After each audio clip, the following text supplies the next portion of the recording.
So we're gonna be talking about signs your family is using you as a scapegoat. It's when they want to use you as to take the drama. Like you do something happen, they say, "Oh, use him as a scapegoat. He did it. He did it." Nobody never seen that man do it, but He's correct. He is 100% correct. They try to always put the blame on you. There's a certain family member, every time something come up missing, they go to them first. That's the scapegoat. Sometimes they call them the black sheep of the family. So word of the day is scapegoat. A person who is blamed for the wrongdoings, mistakes, or fights of others. You hit it. You know where it originated from? The Bible. Yes, the Bible. It says in the Bible, a goat sent into the wilderness after the Jewish chief priest had symbolically laid the sins of the people upon it. Saying of the day is, keep fighting hard for the person you want to become. They will talk about your flaws because they can't explain your favor. Let them keep talking about you, man, because the more they talk about you, try to make you sound like the old you. Keep doing the stuff that you're doing because they ain't aware of that. People can talk about you. People can dislike you. People can throw roadblocks in your way, but it is not up to them. It is not up to them. You got to remember that. You wronged somebody. You realize you wronged somebody. You apologize to that person. Hey, I'm sorry. I apologize for what I did. For whatever reason that person says to you, I'm not accepting your apology, and I still don't like you. Now you go take it to God. You say, God, I apologize. You're being honest. You're speaking from your heart. God forgives you. Because if God forgives you and puts you on a mission, and that person never forgave you, now they trying to sabotage you. They ain't sabotaging you. They trying to sabotage God. And sometimes you can be removed even though you think you're in the right, but you don't have forgiveness in your heart.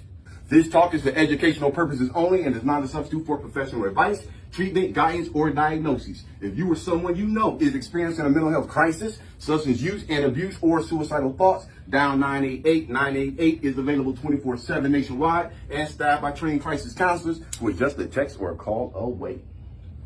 Here we go. Let's get into it. Signs your family is using you as the scapegoat. Do you ever feel like you don't fit in with your family? Do you feel constantly ignored or criticized by your family? I'm surprised. We're getting a lot of that. A lot of head shaking. Being your family's scapegoat means that your own family uses you to unload their own frustration and anger, reducing you to an emotional punching bag. Are you the first blamed for mistakes, some of which aren't even yours? Does your family disrespect you and call you names and talk bad about you to others? Being the family scapegoat can really affect your behavior and your way of thinking, especially about yourself. How you look at yourself. Have you ever had a family member, whether it was a sibling or a cousin, who could do no wrong? Who was a golden child? And they say, why can't you be like him? Or why can't you be like her? Or why can't you do that? Why can't you do this? Ooh, we about to go into some territory right now. He said it's an understatement. Does your family disrespect you and call you names and talk bad about you to others? Being the family scapegoat can really affect your behavior and your way of thinking, especially about yourself. Being a scapegoat can make you think less of yourself and get lost in hatred towards your own family. Being the scapegoat can cause you to dislike or even hate your family. When you start treating people better based on their accomplishments. You don't have a son, you got two sons, just use as an example. One son is always in trouble, one is always doing what he's supposed to be doing. You don't uplift the one that's already doing good and say to the one that ain't doing so good, be like him. You got to meet him where he is at. Number one, they treat you like an emotional punching bag. Being in a dysfunctional environment can take a toll on your physical and mental health. If you find that you're currently stuck in this situation, don't hesitate to seek help. Keep in touch with supportive friends or distant relatives and let them know how you are doing. It's not good to keep everything inside or harbor grudges. 5 signs your family is using you as a scapegoat. Number 2, they badmouth you to other people. You want to kill the morale of a kid, or you want a kid to feel betrayed by their parent, walk in and overhear them talking about something that's personal to you. This situation usually happens when you're raised by narcissistic parents because they want you to appear perfect to the other people and have no problem distancing themselves from you when you misstep. Think of it this way. It's a way of them saying, well, I don't know why they act that way. Or they might, or it's a way of them saying, they didn't get it from me. Or they picked it up from some kid in the street. They may bring you down just to lift themselves up. Remember to talk about your feelings to those who really care about you and try to engage in activities that make you feel good about yourself. Most of the time, their own actions are a reflection of their own internal battles and rarely have anything to do with you. When you have family members who can't stop talking about your business or your missteps, it really don't have anything to do with you. 5 signs your family is using you as a scapegoat. Number 3, they project their mistakes onto you. Have you ever had a family member yell at you for a mistake they made? A lot of times they won't even come back and say, I'm sorry, when they find out it wasn't you either. Because they feel like, it ain't my fault, you shouldn't be stealing anyway. It ain't my fault I thought you stole something. If you wasn't always stealing, we wouldn't be blaming you. Most of the time, these things happen because they're angry or irritated and you're within firing range of their emotions. They say that we mistreat the people closest to us. Yep. We hurt the people in our community. Most of the time when people get murdered, they're murdered by somebody who knew them. They don't know how to cope with the sudden burst of anger, so they let it out using toxic methods. Keep in mind that whenever this happens, it's best to let the person cool off. Put some distance between you and them and be careful not to engage with them in this while they're in this state, because fighting won't solve the problem, only make it worse. If a person is in that mood and they projecting their stuff on you, this is not an opportunity to debate and argue, because you're not going to win that. Just accept that what they're saying about you out of anger is not true, and understand that every person faces battles of their own. After you learn to accept yourself and your flaws, accept that your family members are flawed people as well. So this is not a presentation to say, you know what, let's hate our families. This is one to help understand ourselves and to understand our families. Because you don't know what you don't know.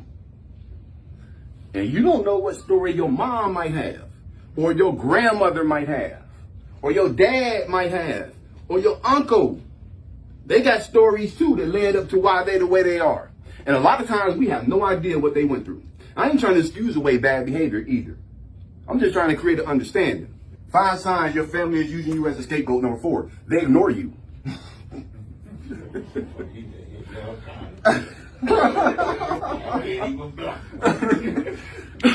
Do you ever notice your family members going out of their way to pretend you don't exist? Perhaps they don't invite you to dinners or seek your opinion on family matters. Auntie passed away and you didn't even know about it. You're the last person to know. You're the last person to be contacted. Whatever it is, they're outright blocking you out. Family members do this for a number of reasons. One is that they know they've done something wrong to you and want to avoid a possible confrontation. Sometimes you don't get invited because they done mistreated you. And they might be afraid you know.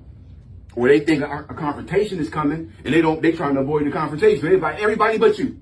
Another is that they're afraid you'll bring up their past abusive behavior to people outside of the household. So you might be a live wire or a loose wire, and they don't want to invite you because they're going to have people from the job there. They're going to have people outside of the family there, and they don't want you standing up making no announcement, grabbing your glass like, my uncle's sitting right there molested me when I was 12. Who's going to speak up and speak out? They might see something in you that they don't like to look at. The reason they don't invite you, because they might see something in you that they don't want to look at. Basically, anything that triggers their own insecurity. Sometimes it's good to reach out to an external support system and let yourself enjoy life with people who love you and make you feel seen, because you know what? You can create your own family. You start off with one good friend. Because you can meet a person, man, and they do more for you, encourage you more in 6 months than your family has encouraged you all your life. And make sure that they solid. And if they not solid, cut them. Create your own circle. 5 signs your family is using you as the scapegoat. Number 5, they treat you differently from others. These are family members. You can't get nothing from them without having to jump through some hoops and do some backflips, but they'll do anything for a stranger. Oh, yeah, that's true. Are you always being compared to a sibling or a cousin? Forcing ranks or hierarchy systems on family members is toxic for everyone involved. Being continuously subjected to that sort of environment can hurt you, destroy your self-esteem, and at the same time cause unnecessary pressure for the other family member too. Because if you're the golden child and they always bragging about you, they messing your head up too. Because you don't want to make a mistake. You got to always be perfect because they always using you as an example. That's not fair. And then the other person who's always being the scapegoat feel as though either I always got to try to be perfect or it ain't even worth trying to be perfect because I ain't never going to succeed at it anyway. And either way of thinking is toxic for the person.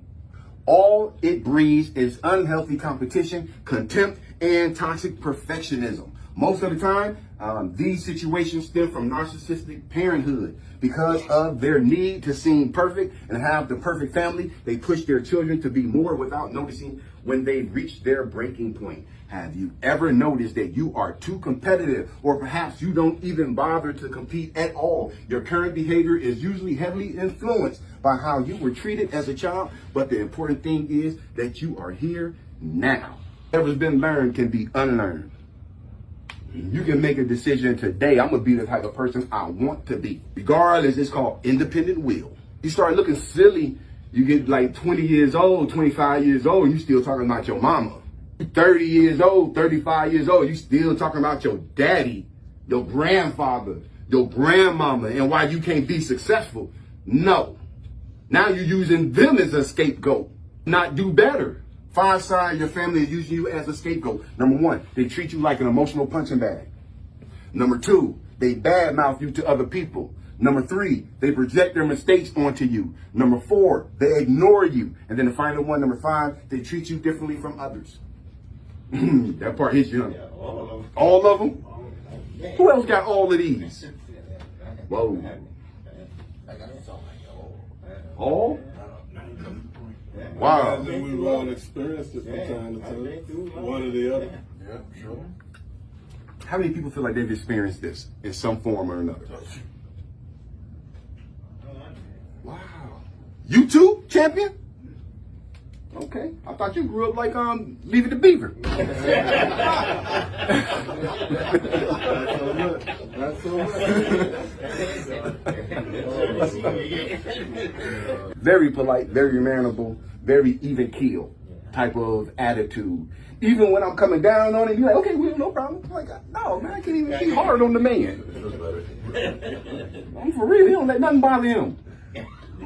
Which is good. I admired it. That's why I thought you came from Leave It to Beaver, bro. Hey, don't feel bad, 'cause a lot of people think I came from the Huxtables. You feel what I'm saying? They look at me, they be thinking I had it made in the shade when I was a kid. Oh, I had to earn this. I had to work hard for this. I mean, not my family, though, because my mom was a beautiful woman, man. And my mom, you know, I talk about her a lot as far as my growing up, because she's been real instrumental. But, you know, to what she started off with, nothing and no support, and what she was able to do, I got to admire that. I got to admire that. That couldn't be easy at all. And I use her as examples all the time. But the truth is, I wouldn't change my mama for nothing in the world, bro. Made me tough.